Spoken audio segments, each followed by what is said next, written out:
यस्य प्रसादं धरणी विलापतः क्षीरदतीरे व्रतनिष्ठया स्थितः ब्रह्मदयो कंचनो नालभन्त स्तुत्वाप्युपस्थानपरां समाहिता। कलियुग पावन अवतार परम करुणामय श्री गौरांग सुंदरीर परम अंतरंग प्रिय पार्षद वर्ग पूज्यपाद श्रील सनातन गोस्वामीपाद ताहार श्री श्री बृहद भागवतामृतम नामक श्री ग्रंथेर प्रथम खंडेर पंचम अध्याये श्रीकृष्णेर महिमा वर्णन करितेছেন।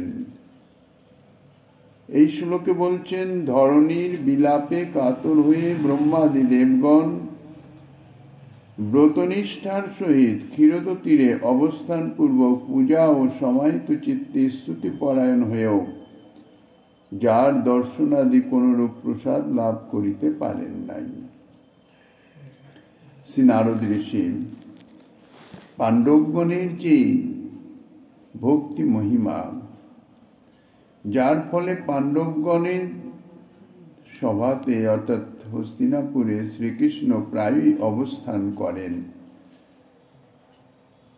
ভক্তগৃহে ভগবানের সদা অবস্থান। কিন্তু সেটা সাক্ষাৎ রূপে যে অবস্থান, ইহা অত্যন্ত দুর্লভ। শ্রী ভগবানের যে কিরকম দুর্লভতা তাহাই বর্ণনা করতে গিয়ে বলছেন যে সেই শ্রীকৃষ্ণ ব্রহ্মা রুদ্রাদি দেবগণের সমাধি দুর্লভ, সমাধিতেও তারা শ্রীকৃষ্ণের দর্শন পান না। এখন দৃষ্টান্ত দ্বারা তাহা প্রকাশ করছেন। যখন পৃথিবী ধর্ম সংকটে উপস্থিত হয়, পৃথিবী দেবী অত্যন্ত কাতর হয়ে পড়েন। পৃথিবী ভার সহ্য করতে না পেরে ব্রহ্মার কাছে যখন বিলাপ করেন, আসরিক প্রবৃত্তি এত বর্ধিত হয়ে যায়। শ্রী ভগবান বলেছেন, যদা যদা হি ধর্মস্য তদাত্মনং সৃজাম্যহম। ধর্মের গ্লানি যখন হয় তখন ভগবান নিজেকে অবতীর্ণ করান ধর্ম সংস্থাপন, অধর্মীদের বিনাশ এবং সাধুগণের রক্ষার জন্যে। এখন সেই যে অবস্থার উপস্থিত হয়েছে সে কথা তো ভগবানের নিকট জানাতে হবে। ধরণী দেবী যখন অত্যন্ত কাতর হয়ে ব্রহ্মার নিকটে নিবেদন করেন যে আমি আর সহ্য করতে পারছি না,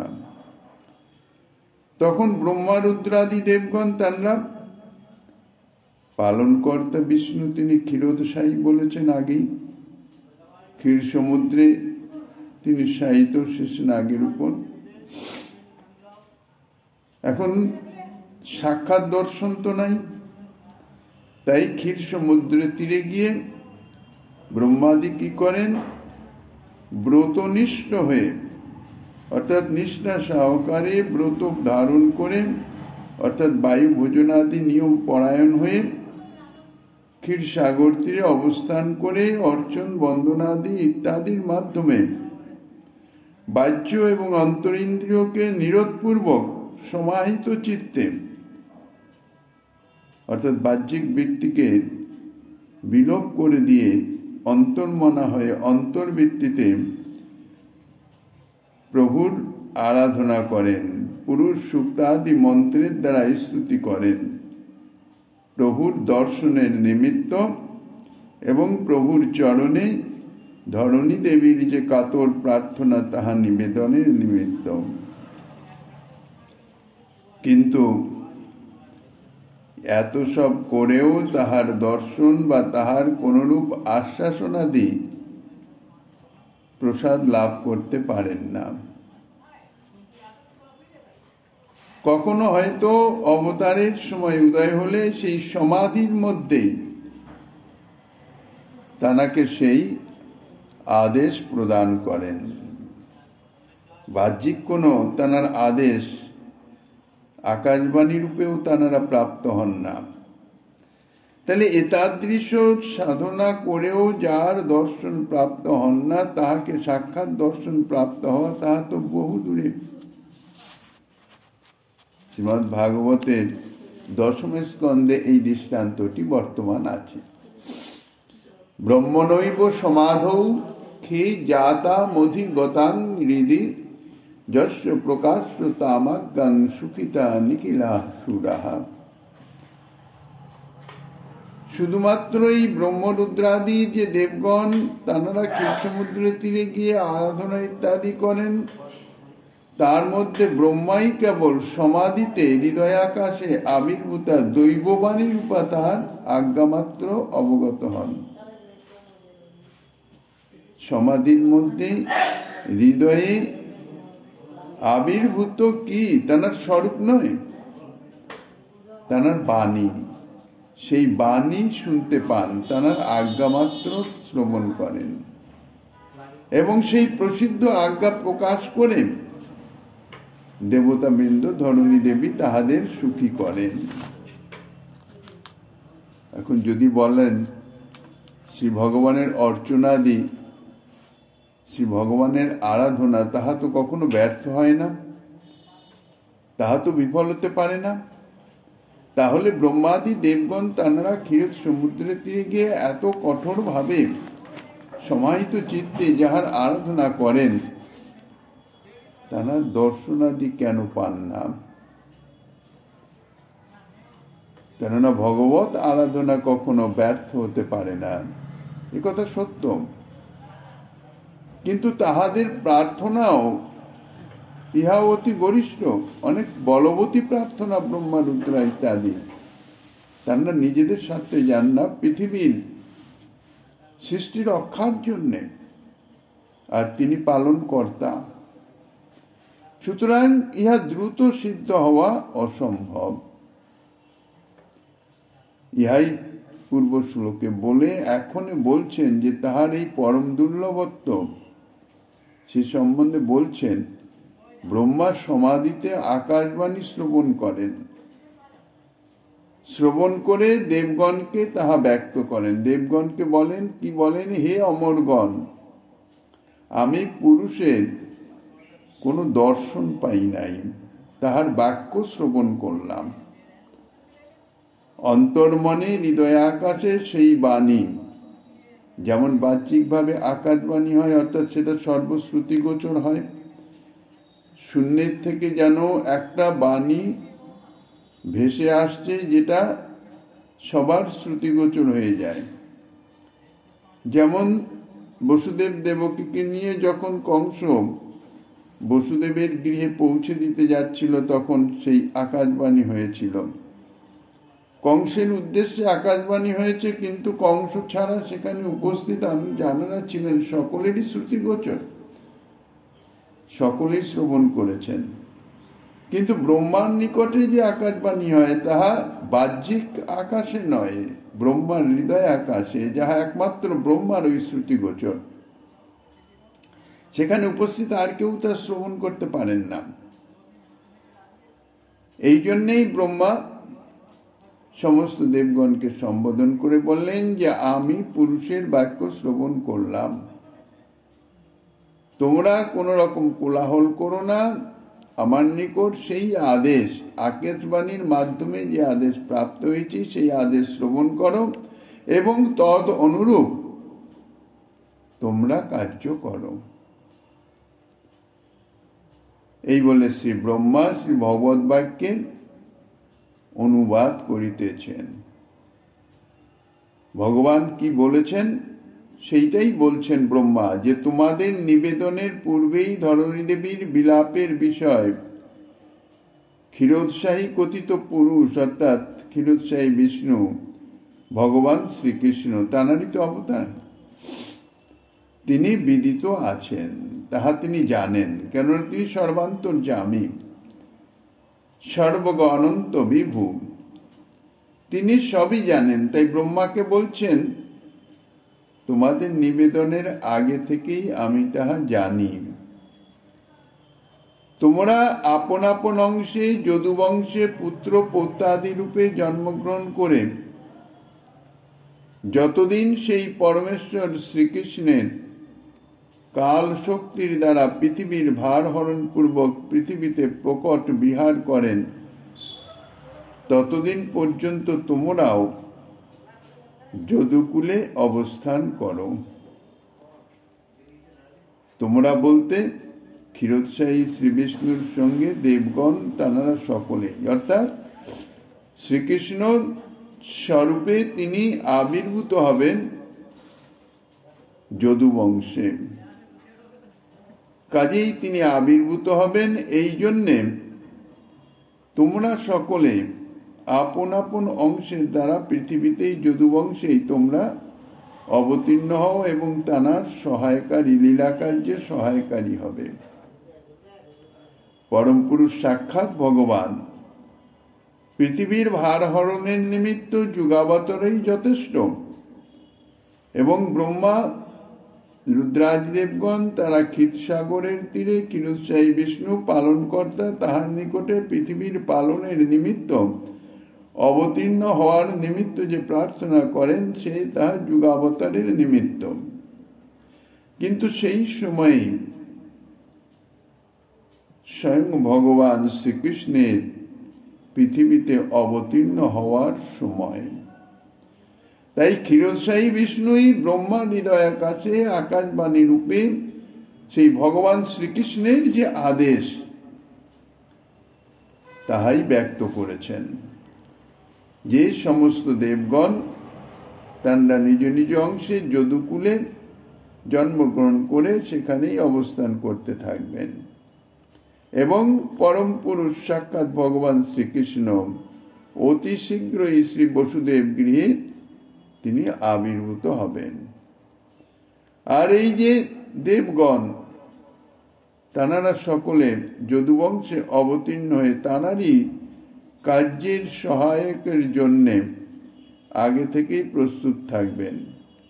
আর সেই স্বয়ং ভগবান যিনি বসুদেব গৃহে অবতীর্ণ হবেন তাহার প্রীতি সম্পাদনের নিমিত্ত দেববধূগণ তারাও নিজ নিজ অংশে ধরণীতে জন্মগ্রহণ করবেন। এই হচ্ছে সেই পরম পুরুষ শ্রী ভগবানের, স্বয়ং ভগবান শ্রীকৃষ্ণের ইচ্ছা অনুসারে ক্ষীরোৎসাহী বিষ্ণু ব্রহ্মার হৃদয় আকাশে আদেশ। আর সেই বসুদেবের অংশ সহস্রবদন সরাট অনন্তদেব ভগবানের প্রিয় কামনায় আগ্রহেই অগ্রেই আবির্ভূত হবেন। হে ভগবতী বিষ্ণু মায়া জগৎ মোহিত করেন, অর্থাৎ জগৎ মোহকারিণী যে বিষ্ণু মায়া তিনিও ভগবানের আদেশে কার্যসিদ্ধির নিমিত্ত মাতা যশোমতীর গর্ভে নিজ অংশে আবির্ভূত হবেন। ভবিষ্যৎ শ্রী ভগবানের আবির্ভাবের সূচনা ইত্যাদি ক্ষীরোৎসাহী বিষ্ণু তিনি ব্রহ্মার হৃদয় আকাশে আকাশবাণী রূপে সেই আদেশ জ্ঞাপন করলেন। আর শ্রী ভগবানের এই আদেশ শ্রী ব্রহ্মাই কেবল, অর্থাৎ একমাত্র ব্রহ্মাই তার বুদ্ধিবৃত্তির প্রেরণা দ্বারা হৃদয়েই অবগত হলেন, অর্থাৎ আত্মসাৎকৃত করেছিলেন, অনুভব করেছিলেন। তাহাও বাহ্যিক চেতনায় নয়, সমাধি অবস্থায়, অর্থাৎ বাহ্য ইন্দ্রিয়াদি সমস্ত ক্রিয়া লুপ্ত হয়ে গিয়ে সম্পূর্ণ অন্তর্মনা সমাধিস্থ হয়ে গিয়েছিলেন। সেই সমাধিস্থ অবস্থায় তাহা অনুভূত হয়, অনুভব করেন।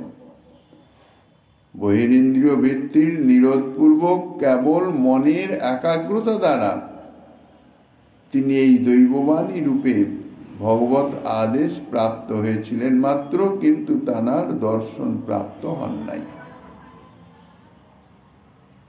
সাক্ষাৎ শ্রীকৃষ্ণের কথা তো দূরে, তাঁরই অবতার ক্ষীরোৎসাহী বিষ্ণু, তাঁরও দর্শন অত্যন্ত দুর্লভ। হৃদয় আকাশে আবির্ভূত দৈববাণী রূপে সেই পরম নিগুড় আজ্ঞাও প্রকাশ করে দেবতা সকলকে তিনি সুখী করেছিলেন, অর্থাৎ ব্রহ্মা সুখী করেছিলেন। এই শ্লোকের অংশেন এই পদের তাৎপর্য হচ্ছে শ্রীকৃষ্ণের অংশস্বরূপ তাহার পার্শ্বদবৃন্দ উদ্ধবাদীর সহিত অবতীর্ণ হন। অতএব এখানে পার্শ্বদ অর্থে দেবতা নহেন। স্বয়ং ভগবান যখন অবতীর্ণ হন তখন তাঁর লীলা পুষ্টির নিমিত্ত তাঁর যে নিত্য পার্শ্বদগণ, নিত্য লীলা সঙ্গী, তাঁরাও ভগবানের সঙ্গে সঙ্গে জগতে অবতীর্ণ হয়ে থাকেন। তো উদ্ধবাদী যে সমস্ত তাঁরা সকলে ভগবানের নিত্য পার্শ্বদ।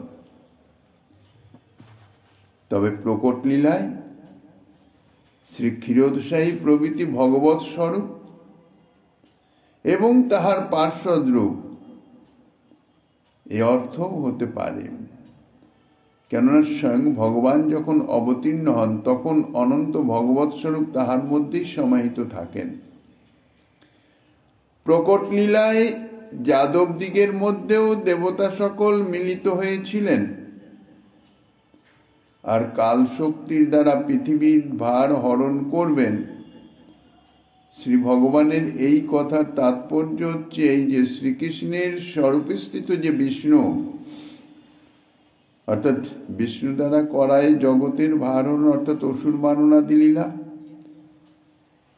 পালনকর্তা শ্রী বিষ্ণু, তাঁরই কাজ ধর্ম সংস্থাপন, অসুর মারণ, সাধুগুণের রক্ষা ইত্যাদি। তো যখন স্বয়ং ভগবান শ্রীকৃষ্ণ অবতীর্ণ হন তখন তাঁর মধ্যে সমস্ত ভগবৎ স্বরূপের যখন সন্নিবেশ, তখন শ্রী বিষ্ণু তাঁর মধ্যে অবস্থান করছেন। তাই শ্রীকৃষ্ণের স্বরূপের মধ্যেই অবস্থিত শ্রী বিষ্ণুর দ্বারাই লীলার ক্রমানুসারে যখন যে অসুর সংহারাদি কার্যের প্রয়োজন হয় তখন সেই শ্রীকৃষ্ণই নিজে করবেন না, তাঁর মধ্যে অবস্থিত যে বিষ্ণু, সেই বিষ্ণুর দ্বারা তাহা সম্পাদন করবেন। আর শ্রীকৃষ্ণের প্রীতি সম্পাদনের জন্য যে দেববধূগণের অবনীতলে জন্মগ্রহণের কথা বলেছেন, এতে হয়তো কেউ মনে করতে পারেন যে শ্রীকৃষ্ণের যত সব মহিষী আছেন 16,000, যে 108 পাট রানী, সে মহিষীগণ তারা সকলেই বোধহয় দেবীগণের অংশ, এবং তাহারাই শ্রীকৃষ্ণের প্রীতি সম্পাদনের জন্য দ্বারকায় আবির্ভূত হয়েছেন। যেহেতু তাহাদের শ্রীকৃষ্ণ প্রীতি সম্পাদনের যোগ্যতা আছে, কিন্তু বস্তুত তাহা নহে।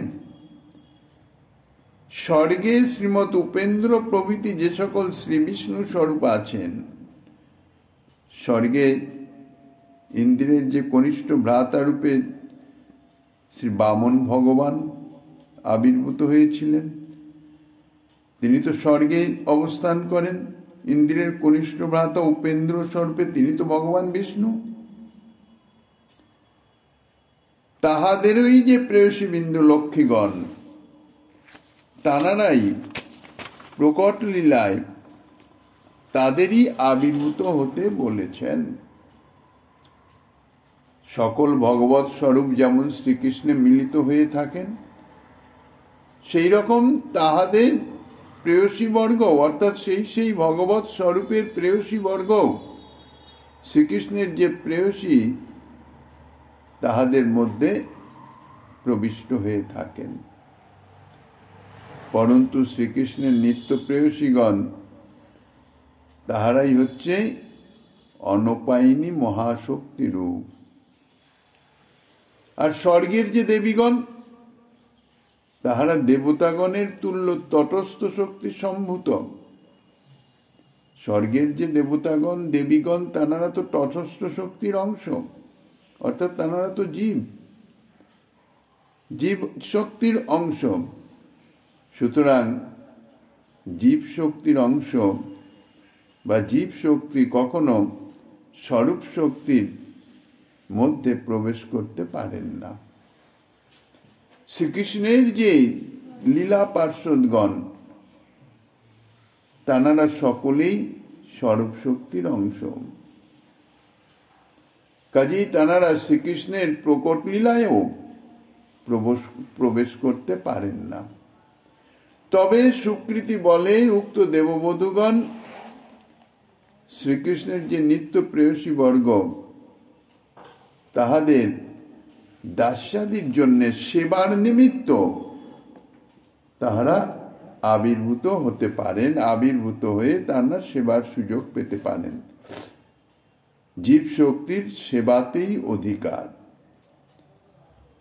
যেমন অনন্ত জীব নিচয় তারা সেবার মাধ্যমে, সাধনার মাধ্যমে ভগবৎ সেবা প্রাপ্ত হতে পারেন। তাদৃশ সাক্ষাৎ রূপে আবির্ভূত হন যখন, তখন সেই প্রকট লীলায় সেই সমস্ত দেববধূগণ তাঁরা শ্রীকৃষ্ণের প্রেয়সী বর্গের, তাঁদেরও তো সেবিকা ইত্যাদির প্রয়োজন আছে, সেই সেবিকা রূপে তাঁদের সেবা প্রাপ্ত হতে পারেন। সেই জন্যেই ব্রহ্মা তাহাদের আবির্ভূত হতে বলেছেন। তবে প্রশ্ন হতে পারে, শ্রীকৃষ্ণকে প্রেয়সী বর্গের সহিত আবির্ভূত হতে দেবগণ তো প্রার্থনা করেন নাই। দেবগণ তো পৃথিবীর ভার হরণের নিমিত্ত শ্রীকৃষ্ণকে অর্থাৎ ভগবান বিষ্ণুকে আবির্ভূত হতে বলেছেন। তথাপি শ্রী বিষ্ণু দেববধূগণকে তদীয় প্রেয়সীগণের পরিচর্যার নিমিত্তে আবির্ভূত হতে আদেশ দিলেন কেন? তার কারণ হচ্ছে এই, প্রেয়সীগণের সহিত লীলারস আস্বাদনের জন্য প্রভুর আবির্ভাব এবং সেই ব্যাপদেশে তারই মাধ্যমে অর্থাৎ সেই উদ্দেশ্যে সেই কার্যর মধ্যে পৃথিবীর ভারহরণাদি আনুষাঙ্গিক কার্য সম্পাদিত হবে। কস্মিন্নপি প্রাজ্ঞ বরৈর বিবিক্তে গর্গাদি বীর্য নিভৃতং প্রকাশতে নারায়ণই অসৌ ভগবান অনেন সাম্যং কথঞ্চিল লভতে ন চাপরঃ। অত শ্রী মধুপুরজং যো দীর্ঘ বিষ্ণুরীতি শ্রুতঃ মহাহরির মহাবিষ্ণুর মহানারায়ণয়োপি চ। প্রাজ্ঞ প্রবর গর্গাদি মুনিগণ কোন এক নির্জন স্থানে গুরুরূপে যাহাকে প্রকাশ করে থাকেন, ওই শ্রীকৃষ্ণের তুলনা কেবল সেই ভগবান শ্রী নারায়ণে কথঞ্চিত সাদৃশ্য লাভ করে থাকেন। অর্থাৎ শ্রী নারায়ণের সঙ্গে সেই শ্রীকৃষ্ণের তুলনা সর্বাংশে নয়। অতএব যিনি শ্রী মধুপুরীতে দীর্ঘ বিষ্ণু, মহাহরি, মহাবিষ্ণু, মহানারায়ণ ইত্যাদি নামে প্রসিদ্ধ হয়েছেন, এখন বলছেন যে তাহলে এই যে বসুদেব দেবকীর গৃহে আবির্ভূত হবেন যে শ্রীকৃষ্ণ, দেবকীনন্দন শ্রীকৃষ্ণ, তাহলে এই দেবকীনন্দনই সাক্ষাৎ ভগবান শ্রী নারায়ণ? এই প্রকার প্রশ্নের আশঙ্কা পরিহারের নিমিত্ত এবং গরুড়াদি যে বৈকুণ্ঠ পার্শ্বগণ অপেক্ষাও শ্রী নন্দাদি ব্রজবাসীগণের যে মহত্ব অধিক, মহিমা অধিক, তাহা বর্ণন করবার অভিপ্রায়ে প্রথমেই শ্রী নারায়ণ থেকে শ্রী দেবকীনন্দনের যে মহিমা অধিক তাহা বলছেন এই শ্লোকে। যদিও এই কস্মিন পদে সেই নন্দাদি ব্রজবাসীগণেই উদ্দিষ্ট হয়েছেন, তাদের উদ্দেশ্যেই বলছেন, তথাপি কিন্তু তাদের নাম পরিষ্কার রূপে ব্যক্ত করলেন না, কারণ তাহারা শ্রীকৃষ্ণের চরম সীমা প্রাপ্ত পরম অনুগ্রহের পাত্র। তারা যে অনুগ্রহ পাত্র অর্থাৎ শ্রীকৃষ্ণের অনুগ্রহ প্রাপ্তির যোগ্যতায় তাহারা চরম সীমায় অবস্থিত। এই জন্যে তাহাদের মহিমা আগে গিয়ে ব্যক্ত করবেন। কিন্তু এই প্রসঙ্গে তাদের মহিমা ব্যক্ত করা উচিত হবে না, কেননা তাহলে মহিমাটি যথার্থ প্রকাশিত হবে না। এই জন্য কস্মিন ইত্যাদি পদে শুধু তাহাদের উদ্দেশ্যটা সূচনা করেছেন। এই প্রকার প্রাজ্ঞ প্রবর্ষী গর্গাদি ঋষিগণ তাঁরা কোনো নির্জন প্রদেশে ধীরে ধীরে শ্রী দেবকী নন্দনকে প্রকাশ করে থাকেন। কিরূপে প্রকাশ করেন বলছেন, ষড়ৈশ্বর্যশালী শ্রী বৈকুণ্ঠেশ্বর এই শ্রীকৃষ্ণের সঙ্গে কোনো কোনো অংশে সমতা লাভ করেন, সর্বাংশে নহে। অর্থাৎ কোনো কোনো অংশে শ্রীকৃষ্ণের মতন, কিন্তু বৈকুণ্ঠেশ্বর বৈকুণ্ঠাধিপতি নারায়ণ সর্বাংশে সর্ববিষয়ে শ্রীকৃষ্ণের মতন নহেন। যেমন অবতারিত্ব বা অঙ্গষষ্ঠবাদী ইত্যাদি কোনো কোনো বিষয়ে শ্রীকৃষ্ণের সঙ্গে শ্রী নারায়ণের কিছু কিছু মিল আছে, সমতা আছে, কিন্তু স্বরূপে বা অন্য বিষয়ে সর্বপ্রকারে সমস্ত বিষয়ে উভয়ের মিল নাই, সমতা নাই। তিনি কিরূপ ভগবান বলছেন,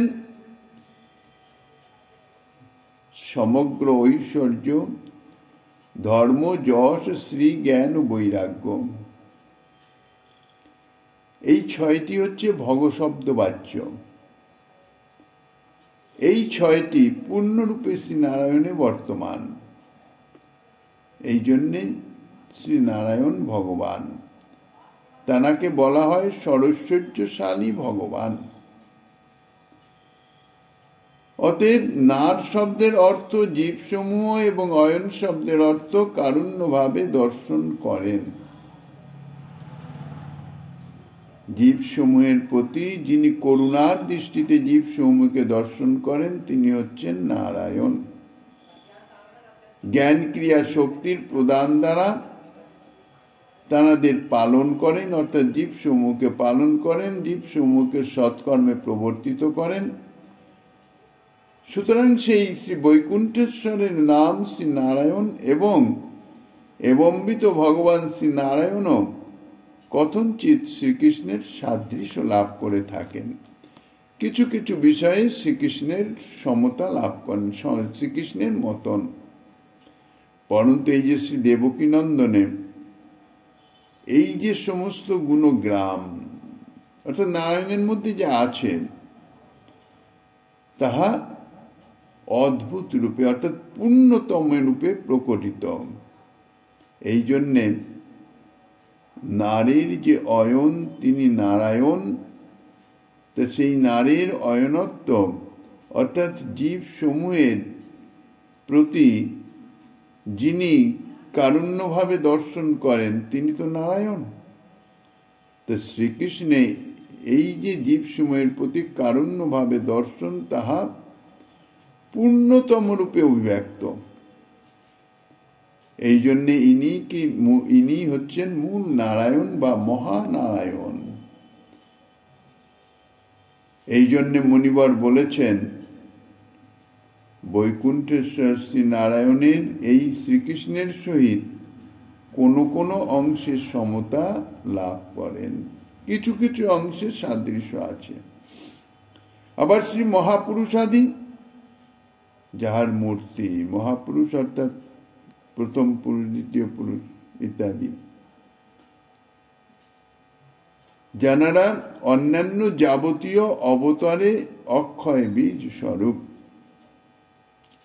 ইত্যাদি প্রমাণের দ্বারা এটা জানা যায় যে শ্রী নারায়ণ নানা অবতারের নিদান এবং সর্বাবতারই হলেও শ্রী দেবকী নন্দনের ন্যায় পরম মধুর রূপ গুণ লীলাদির অশ্রবণ হেতু, অথবা ন চা পর পদের ন শব্দটি বিশ্লেষণ করে কেবল চা পর শব্দের পৃথক অর্থ করলেও এই অর্থই লাভ হবে। আবার চ শব্দে অপি ও অর্থাৎ বুঝায়, অপর শব্দে যাহা হতেও পর বা শ্রেষ্ঠ নাই সর্বশ্রেষ্ঠ বুঝায়। তাহলে এবংভূত যে সর্বশ্রেষ্ঠ শ্রী নারায়ণ এই দেবকী নন্দনের সঙ্গে কিঞ্চিত মাত্র সাম্য লাভ করেন না, এই অর্থও করা যায়। যেহেতু এই শ্রীকৃষ্ণ পরম প্রেম ও বিস্তারক, রূপ গুণ ও লীলা মাধুরী সার তরঙ্গ প্রকটনের দ্বারা তাদৃশ পরম প্রেম ও বিশেষ তিনি বিস্তার করেছেন। শ্রীনন্দের প্রতি শ্রী গর্গের বাক্য, শ্রী গর্গ ঋষি নামকরণের সময় তিনি বলেছিলেন যে হে নন্দ, তস্মান নন্দাত্মজ অয়ং তে নারায়ণ সমগুণৈ শ্রিয়া কীর্তানুভাবেন গোপায়স্য সমাহিত। অর্থাৎ হে নন্দ, তোমার এই পুত্র গুণগ্রাম শ্রী কীর্তি ও প্রভাবে নারায়ণের তুল্য। তুমি সাবধানের সহিত ইহাকে পালন করো। তাৎপর্য এই যে শ্রী নারায়ণের সমান যার গুণ, তিনি নারায়ণের সমান। তাও আবার শ্রী নারায়ণ কোন কোন গুণগ্রামে ইহার সমান, কিন্তু মধুর মধুর বেশ বিহার বিশেষ বিস্তারাদিতে কিন্তু সমান নহে। শ্রীকৃষ্ণের যেমন মধুর বেশ বিন্যাস বা যে লীলা, শ্রী নারায়ণের মাধ্যমে তাহা কখনো প্রকাশিত হওয়ার সম্ভাবনা নাই। কেননা শ্রীকৃষ্ণ হচ্ছেন মাধুর্য মূরতি।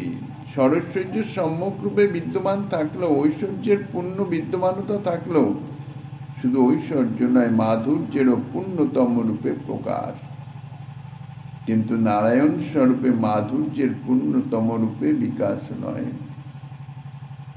এই জন্যই বলছেন মধুর মধুর বেশ বিহার আদি বিশেষ, অর্থাৎ মাধুর্য প্রকাশে নারায়ণ শ্রীকৃষ্ণের সমান নহে। অথবা এই শ্রীকৃষ্ণ নন্দাদি গোপগণের আয় অর্থাৎ তাদৃশ প্রেম ও সম্পদের বৃদ্ধিকারক, অথবা অয় শব্দের অর্থ শুভাবহ বিধি এবং তাহার সুসমাহিত পরমানন্দ স্বরূপ সম্পত্তি, অথবা সেতি পাঠ হলে আয় ও স শব্দের সেতি সয়েতি যোগক্ষেম অর্থ প্রাপ্ত হওয়া যায়। অতএব ইনি সেই গোপদিগের যোগক্ষেম স্বরূপ। সুতরাং ইহার প্রতি সুসমাহিত হও। অতএব গর্গের এই বাক্যের দ্বারা বোঝা যায় যে শ্রীকৃষ্ণ গোপদিগের এই প্রকার যোগক্ষম বিষয় বিধায়ক বলে ব্রজের সর্বাতিশায়ী মধুর রূপ গুণ লীলাদি প্রকটন করেন। কিন্তু বৈকুণ্ঠে তো তাদৃশ অবস্থা নাই। তাদৃশ অবিধান হেতু ইনি সাক্ষাৎ ভগবান, অর্থাৎ শ্রী নারায়ণ হতেও অধিক গুণ শ্রীকৃষ্ণে অদ্ভুত রূপে বিরাজমান বলে এই শ্রীকৃষ্ণই স্বয়ং ভগবান বলে প্রসিদ্ধ আছেন।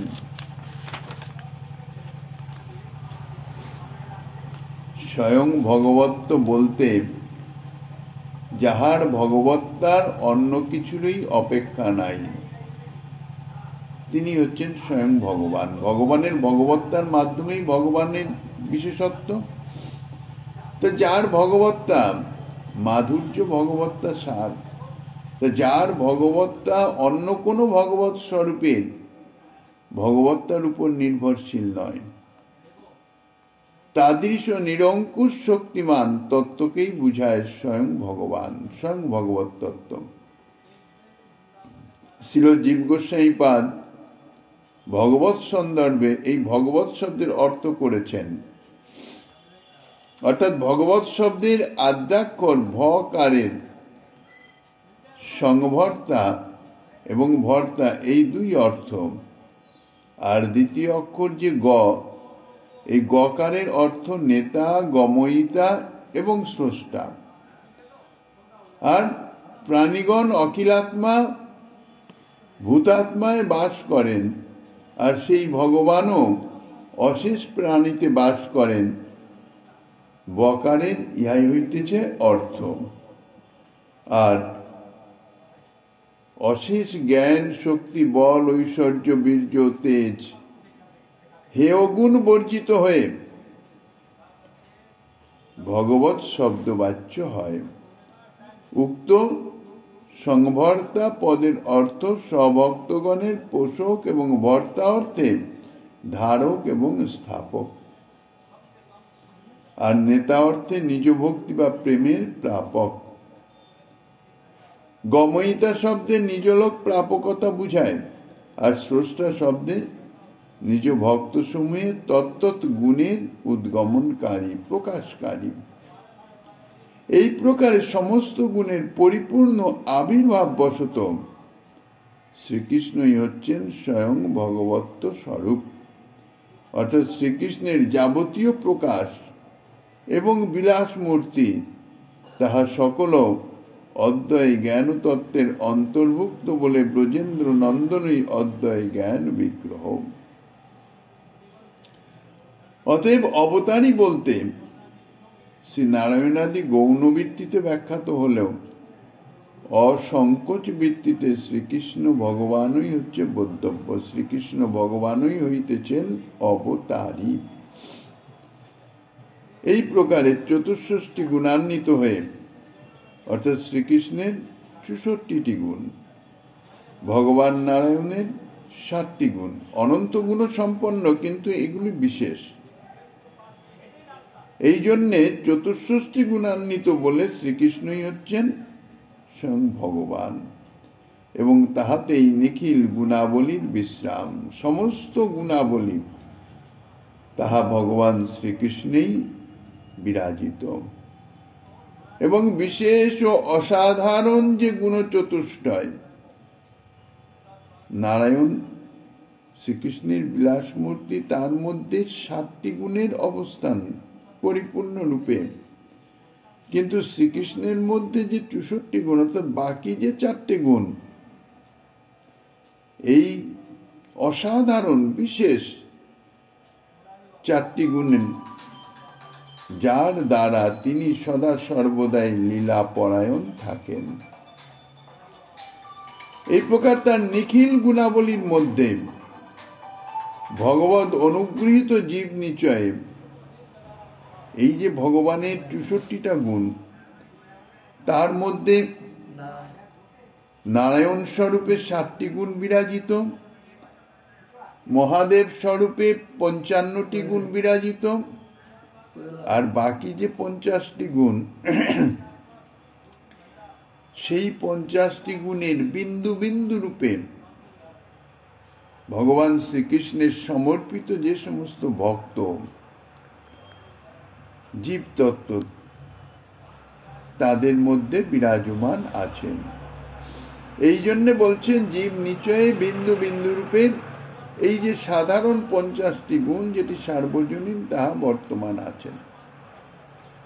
আর এই ৫০টি গুণের মধ্যে কিছু কিছু গুণ সর্বজীবের মধ্যেই বিরাজমান, আর যিনি ভক্ত শ্রীকৃষ্ণের শরণাপন্ন, তার মধ্যে এই ৫০টি গুণই আছেন, তবে বিন্দু বিন্দু রূপে, অল্প অল্প রূপে। কেননা জীব শক্তি, এতাদৃশ গুণ ধারণেরও তো যোগ্যতা থাকা চাই।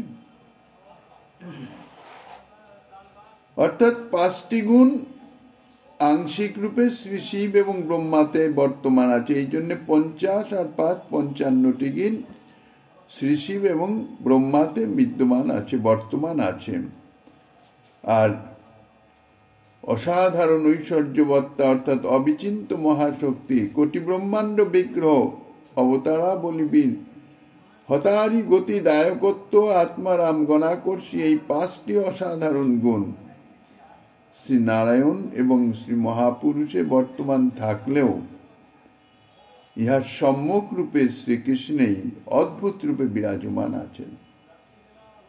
আর বিশেষ অসাধারণ যে গুণচতুষ্টয়, তাহা অন্য কোনো ভগবৎ স্বরূপের মধ্যেই নাই, তাহা একমাত্র শ্রীকৃষ্ণেই বর্তমান আছে। তাহলে শ্রী ভগবানের যে অনন্ত গুণ, তার মধ্যে যে 64টা গুণ, তার মধ্যে 50টি গুণ জীব নিশ্চয় বিদ্যমান আছে বিন্দু বিন্দু রূপে। আর এই 50টি গুণের সঙ্গে আরো 5টি গুণ তাহা আংশিক রূপে শ্রী শিব এবং ব্রহ্মাতে বর্তমান আছে। আর বাকি যে 5টি গুণ, 55 আর যে 5টি গুণ, তা বলছেন অসাধারণ ঐশ্বর্যবর্তা, অর্থাৎ ইহা অবিচিন্ত মহাশক্তি। অবিচিন্ত মহাশক্তি যাহা চিন্তার অতীত, কোটি ব্রহ্মাণ্ড বিগ্রহ, অবতার বলি বীজ, হতারি গতি দায়কত্ব এবং আত্মারাম গণা করছি। এই যে 5টি গুণ, ইহা অসাধারণ গুণ। ইহা শ্রী নারায়ণে এবং শ্রী মহাপুরুষে বর্তমান আছেন। ইহা তাহলে 55 আর 5 এই 7টি গুণ শ্রী নারায়ণ এবং শ্রী মহাপুরুষে বিদ্যমান থাকলেও এই 7টি গুণ সম্যক রূপে অর্থাৎ অদ্ভুত রূপে বিরাজমান আছে শ্রীকৃষ্ণ স্বরূপে। আর এই ছাড়া আরো যে বিশেষ 4টি গুণ, গুণ চতুষ্টয়, তাহা কিন্তু অন্য কোনো ভগবৎ স্বরূপে নাই, একমাত্র শ্রীকৃষ্ণ স্বরূপে বিদ্যমান। অন্য কোন বিলাস অবতার, বিলাস স্বরূপ বা অবতার তাহার মধ্যে তাহা প্রকটিত নাই। তাহা হচ্ছে লীলা মাধুরী, প্রেম মাধুরী, বেণু মাধুরী এবং রূপ মাধুরী। মাধুরী অর্থাৎ মাধুর্য। এই সমস্ত মাধুর্য একমাত্র শ্রীকৃষ্ণ স্বরূপেই বিদ্যমান আছে, অর্থাৎ লীলা মাধুর্য। লীলার যে মধুরতা তাহা সম্যক রূপে প্রকাশিত শ্রীকৃষ্ণ স্বরূপে। প্রেম প্রকাশ শ্রীকৃষ্ণ স্বরূপেই সম্যক রূপে প্রকাশিত। আর বেণু মাধুরী, বংশী ধ্বনি ইত্যাদি, অর্থাৎ বেণু ধ্বনির যে মাধুর্য তাহাও একমাত্র শ্রীকৃষ্ণ স্বরূপেই বিদ্যমান। আর সেই সঙ্গে সঙ্গে রূপ মাধুর্য, শ্রীকৃষ্ণ স্বরূপের যে রূপ মাধুর্য, যায় মাধুর্যে অন্যান্য ভগবৎ স্বরূপগণও আকর্ষিত হয়ে যান, এমনকি শ্রীকৃষ্ণ স্বয়ং আকর্ষিত হয়ে যান। আত্ম পর্যন্ত সর্বচিত্তাহর সেই মাধুর্য, রূপ মাধুরী। যদিও শ্রীকৃষ্ণের সমস্ত লীলা চরিতা আদি অদ্ভুত, তথাপি ব্রজের যে গোপলীলা অর্থাৎ ব্রজলীলায় যে ব্রজেন্দ্র নন্দন শ্রীকৃষ্ণ স্বরূপের যে লীলা, তাহা হচ্ছে সর্বাতিশায়ী মনোহর। এই জন্যে শ্রী ব্রজেন্দ্র নন্দনেই ভগবত্তার সার যে মাধুর্য, সেই মাধুর্য সম্যক রূপে প্রকাশিত। এই জন্যে ব্রজেন্দ্র নন্দন শ্রীকৃষ্ণই স্বয়ং ভগবান। আবার ব্রজে তার যে স্বাভাবিক মাধুর্য প্রকাশ হলেও দাস্য রসাভিমানী ভক্তের নিকট প্রকাশাতিশয্য দেখা যায়। এইরূপে দাস্য থেকে সখ্য, সখ্য থেকে বাৎসল্য, বাৎসল্য থেকে মধুর রসাভিমানী যে ভক্ত সকল, তাহার প্রকাশাতিশয়ে সর্বোৎকৃষ্ট মাধুর্য মণ্ডিত। আবার শ্রীমতী রাধার সম্বন্ধে তার এই যে মাধুর্য প্রকাশিত হয়, অর্থাৎ যে মাধুর্য শ্রীমতী রাধারানী অনুভব করেন, তাহার কোনো তুলনা নাই। অর্থাৎ অন্য কোনো ব্রজপার্ষদ সেইরূপ মাধুর্য আস্বাদন করতে পারেন না। অতএব বৈকুণ্ঠেশ্বর শ্রী নারায়ণ এবং শ্রীকৃষ্ণের সচ্চিদানন্দ বিগ্রহদ্বয়ে তত্ত্বত ঐক্য থাকলেও তত্ত্বত সব ভগবৎ স্বরূপ, সবই ভগবান, সরৈশ্বর্যপূর্ণ, কিন্তু শ্রীকৃষ্ণ স্বরূপ তাহার লীলাতে মাধুর্য প্রকাশে সর্বোৎকৃষ্ট প্রেম ও রস ব্যঞ্জক। অর্থাৎ রসের স্বভাবেই শ্রীকৃষ্ণকে উৎকৃষ্ট রূপে প্রতীত করায়। আর ওই প্রেমরসের মহাভাবরূপ রসেই উৎকর্ষ পরাকাষ্ঠা, এবং ওই রসের কেবল শ্রী ব্রজেন্দ্র নন্দনই হইতেছেন আলম্বন, অন্যান্য কোনো ভগবৎ স্বরূপ নহেন।